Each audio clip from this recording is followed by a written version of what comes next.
Cette capsule vous est présentée par Evo Retro, marque cool d'accessoires de jeux vidéo et de protecteurs pour mettre en valeur vos collections de figurines Funko Pop ou cartes Pokémon, ainsi que par la boutique Maixu pour vos peluches et articles décoratifs geek.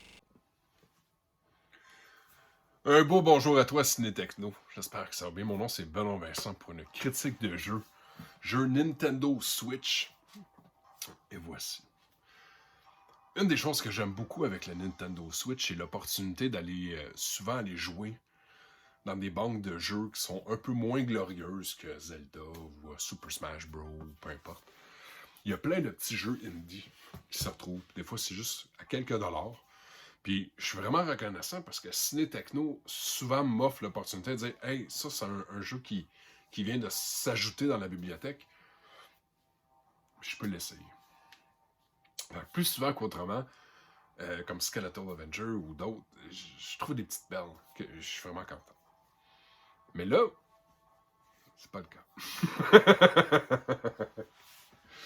J'ai trouvé ça difficile. J'ai trouvé ça difficile de jouer à ce jeu-là. Euh, Quand tu lis sur papier, pour vrai, ça résonne parfait. C'est vraiment mon genre d'endroit. La musique, l'entends-tu?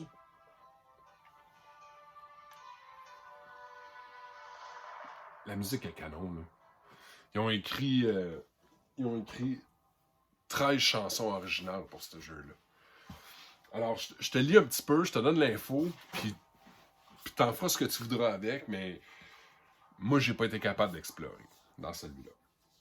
Fait que le jeu s'appelle Detective D de Silk Rose Murder. C'est un jeu qui date de 2019, mais vient d'être ajouté. Euh, Gameplay, tout dépendamment à quel point tu y arrives, on parle d'entre 4 et 8 heures de gameplay. Fait que c'est un petit jeu.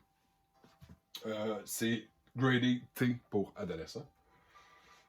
C'est un jeu qui est édité et développé par Red Deer Games. Il y a 1.4 de poids. Anglais. Plus souvent qu'autrement, le jeu, tu vas le retrouver à environ 10$ sur la plateforme. Alors, je te lis ce qui suit, le synopsis. The Silk Rose Murder est une aventure pointée-cliquée avec une histoire longue et immersive.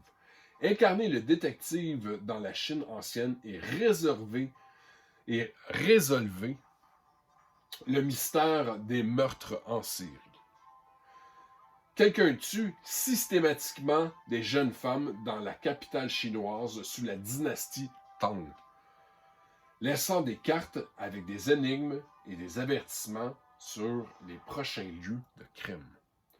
Fait que ça, c'est mon jam. Pour de vrai, j'adore les jeux de détective.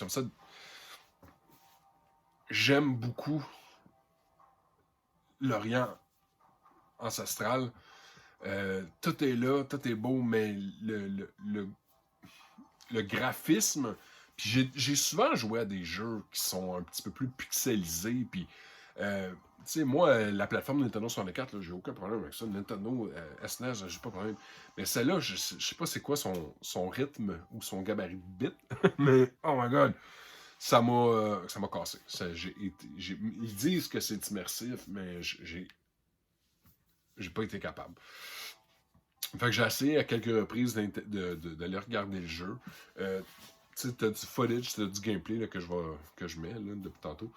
Euh, c'est libre à toi d'aller découvrir ce jeu-là. Moi, malheureusement, j'ai pas été capable. Mais je te lis les caractéristiques principales du jeu, du sens de réflexion.